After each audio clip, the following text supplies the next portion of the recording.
જય હિન્દ, સ્વાગત છે તમારું એમ સંકલના યુટ્યુબ ચેનલ ઉપર। આજે આપણે ગુણોત્તર એટલે કે ભાગીદારીનો એક મસ્ત મજેદાર ક્વેશ્ચન લઈને આવ્યા છે તમારી સ્ક્રીન ઉપર। પહેલા તો દાખલાને જુઓ। દાખલો છે કે A B C 2 3 4 ના ગુણોત્તરમાં મૂડીનું રોકાણ કરે છે। વ્યવસાયના અંતે તે લોકો આ 3 6 અને 10 ના ગુણોત્તરમાં નફાને મેળવે છે।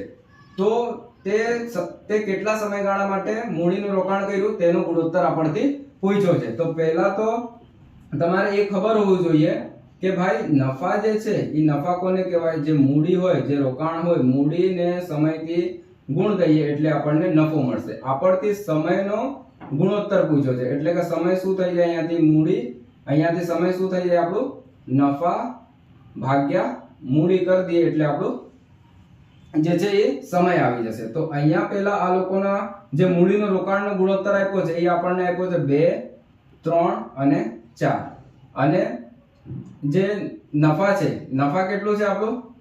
નફા કેટલું છે આપણું? 3 6 અને 10। બસ આને એક સ્કેલ ઉપર લાવવા માટે આ ત્રણેયનો એલસીએમ લઈ લઈએ, લસા લઈ લઈએ આપણે। તો કેટલું આવશે?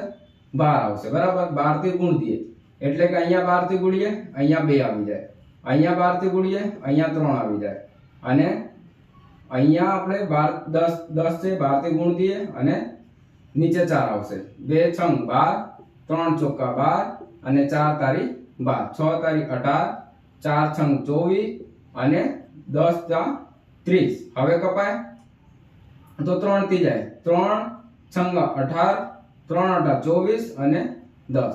હજુ જાય 2 થી જાય, 3 4 અને 5। એટલે આ લોકોનો સમયનો જે ગુણોત્તર છે એ શું છે? 3 4 અને 5। આભાર।